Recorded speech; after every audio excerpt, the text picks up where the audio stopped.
YouTube, how's it going? The Goat House is back in Super Bowl week, one last game of the year, Chiefs, Bucs. I'm here to give you my keys to the game for both teams. We're going to get the score predictions from the other members of the Goat House, and then we'll get my score prediction, break that all down.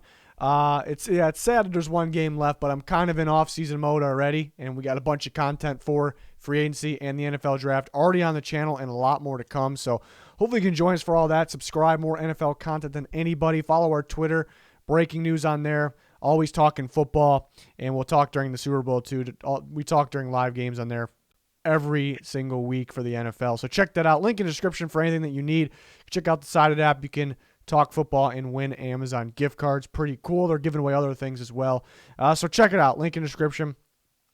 There's our Twitter. We actually predicted this Super Bowl way back if you're with us on the channel. So we got all kinds of just NFL everything. We got you. So check that out. Let's talk about the keys to the game. I probably got to get out of the way. For the Chiefs, keys to beating the Bucs. I would like for them, I mean, they don't need to do this, but I would like for them to get Clyde Edwards-Helaire going in the pass game, specifically early.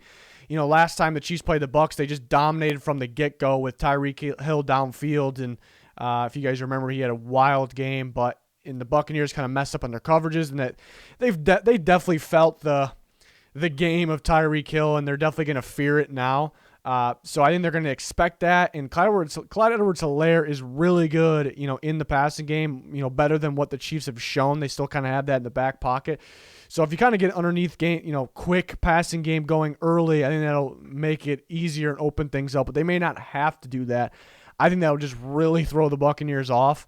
And they're pretty good at stopping the run, but if you get your running backs going in the passing game, that can really throw them off and open everything else up. So we'll see. Yeah, you got to use that speed to your advantage, just like last time. The Buccaneers are pretty locked down in coverage, and they're able to double the right guys. You see the Packers in the red zone. They were doubling, that's kind of a big reason the Packers lost to the Buccaneers, not being able to execute in the red zone, especially down the stretch, and, missing, I guess, not having more Devonta Adams. They would double Adams for the most part, or pretty early on the play before it developed. They had two guys on them and eventually had one. They doubled the right guys, and, so they're going to try to double the right guys, perhaps against the Chiefs. It doesn't typically work. So you got to use your speed. Use the speedy guys, even Cole Hardman.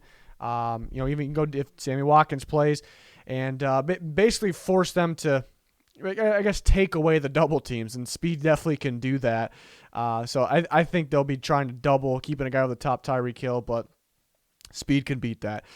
Don't get conservative like last time. Last time I played the Bucs, I don't think they will, but they got out big against the Bucs, and the Bucs, felt like it was going to be a complete ass beating, and the Buccaneers actually came back, and it ended up being a 3-point game. I wasn't really worried in that game for the Chiefs, but it didn't look good the way the Bucs came back. Did they figure things out, or did the Chiefs get conservative? A little bit of both.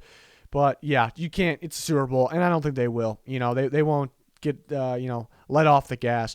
Expect the blitz. They'll blitz. Even though blitzing's not smart against Mahomes, they'll blitz because this offensive line is depleted, and a big reason the Chiefs could lose the game. And you got to blitz Tom Brady. Make him feel uncomfortable. We've seen him even against the Saints and against the Packers, NFC Championship game. When he felt pressure, he just panicked and made a bad decision.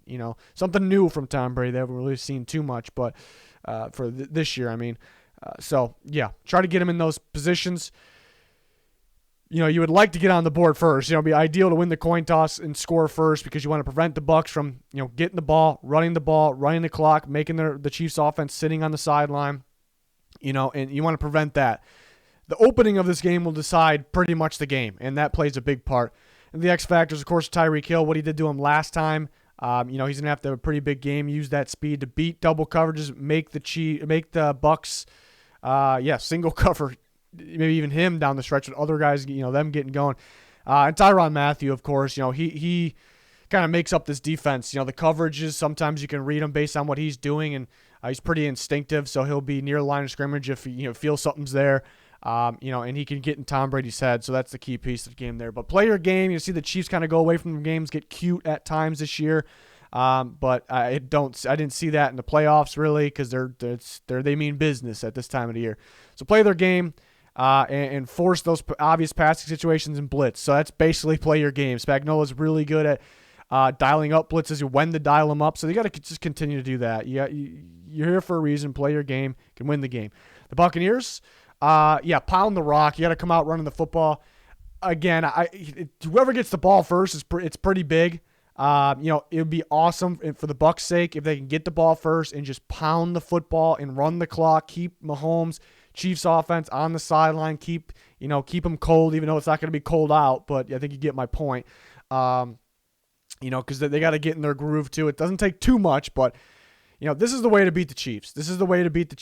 And the Buccaneers have the talent to do so. So pound the football, run the clock. It'd be ideal if you don't start down, if you get the ball first. I think small ball early. Sometimes they take deep shots earlier than the Chiefs would be expecting that, but the Chiefs are pretty poor against the small ball, specifically the run. So, stick to that run, but even dish the ball out to Ronald Jones and Leonard Fournette, Chris Godwin, all in the flat, quick slants, screens. I would like that, and that runs the clock more as well. Don't force the deep ball. I mean, the Buccaneers are great because the deep ball is great. They got the receivers to track the deep ball, make the big play on the deep ball. Brady still got that touch. He still got the deep ball. Still got the touch. Throw interceptions sometimes on it, but that's when he forces things.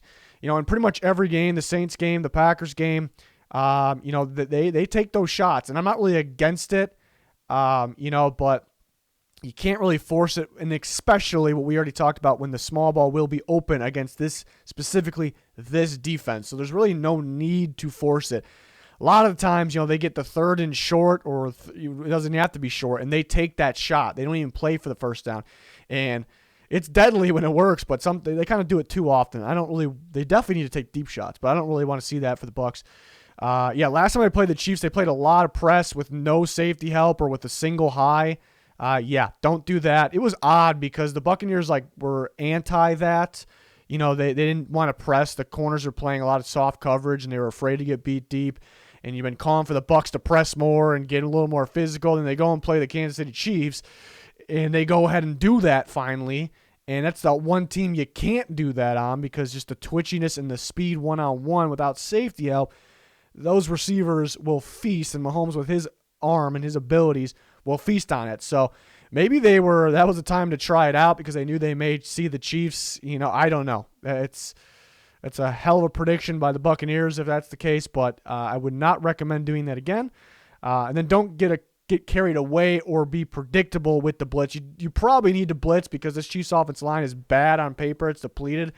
Mahomes typically gets better and beats the blitz and makes you pay. That's the best way to explain it. Makes you pay against the blitz. So if they do it too, often get crazy, it's going to take guys out of coverage, and you need those guys in coverage. Against this, the way the Chiefs stretch the field, you need those guys in coverage, but you definitely do want to do it here and there. It's just you can't get too carried away. Let your edge rushers, defensive line go to work. Don't rely on the blitz, but it could be big. X factor is pretty much the same as last week for the Buccaneers. Like I said, the key to the game is get the ball, pound the football, wear the defense out, run the clock, score, make the offense cold, make them sit on the sideline. So play off Leonard Fournette, Ronald Jones. Leonard Fournette's been fantastic. I still think Ronald Jones slightly better, but use both of them. Even the small ball passing game, get them going. That's the key. Defense, pretty much the same thing as last time too. These are the key guys to this defense. I know Shaq Barrett and Jason Pierre-Paul could be factors. They were factors last week. These guys weren't as big of factors, but again, when they do blitz, I don't think they're going to go too crazy. When they do blitz, you'll see these guys, and Mahomes' footwork and ability to get the ball out quick usually beats those blitzers. It usually beats them. But has he seen the I guess freaky Devin White and the instinctive, knowledgeable Levante David? If they get to him, they can get him quick. They'll wrap him up, bring him down. That could be the end of it. So that could be key. They're also pretty damn key in coverage.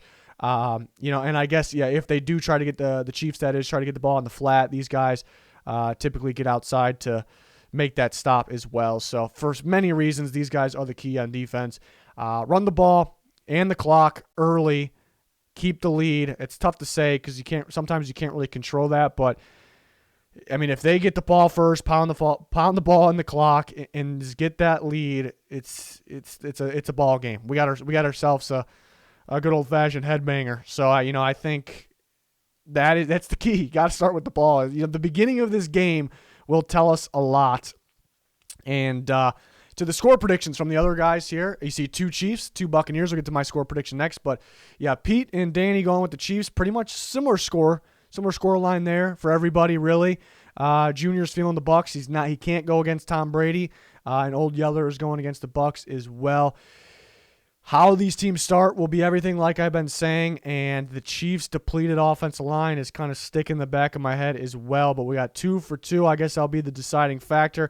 I got to stick with the Chiefs. It's tough, though, but I do have a 7-point win when they're only favored by 3, but it's tough to predict because what happens in the very beginning of this game will just tell us pretty much everything. Like I said, if the Buccaneers can run the ball against the Chiefs.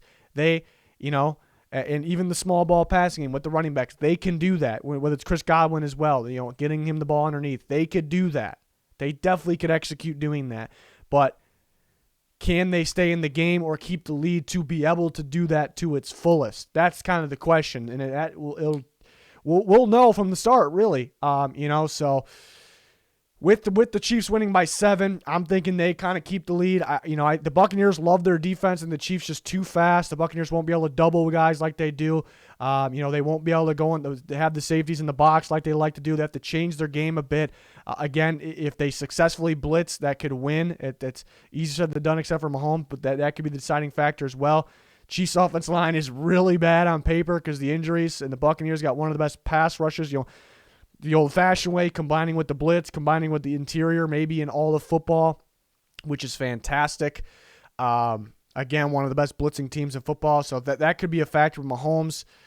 This is a game that could show why Mahomes is the best player in football because this offensive line isn't good. There's a lot of quarterbacks that would fail with this offensive line. So I guess we don't, Mahomes doesn't need to prove himself, but really a true test for just to see the greatness here, at the highest level. And Tom Brady will see if he could still do it, and definitely can. He's here after just joining this team after one season. But I'm thinking, again, that coin toss is going to be huge. But I think the Chiefs could start with the lead here, and that can change everything. But and I think this is when. They give us everything. They definitely hide some. They get kind of fancy, cute because they don't want to show everything in the regular season. And look what they did against the Bills. Look what how many points they scored against the Niners in the Super Bowl. That defense was ridiculous. So they go all out. They're not going to get conservative at any time. They're going all out until the end. So that's why I got them scoring 34 points. And I just think they stretch the field, spread the field too much with their speed, and I think that's the difference.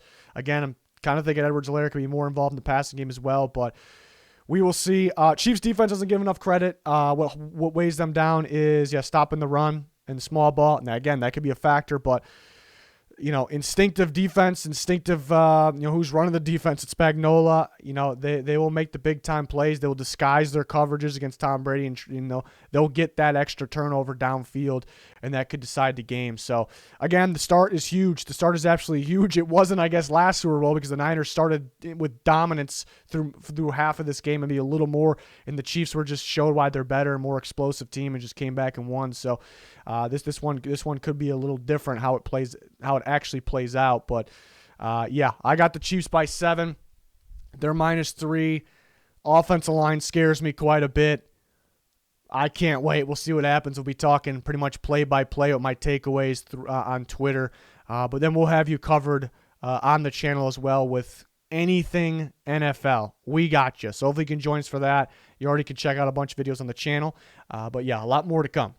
So hopefully you join us. Smash that like button, subscribe, turn notifications on. It'll be much appreciated. Remember to check out that Twitter. It's an absolute must-follow. Link in the description in the comments for that and anything else that you need.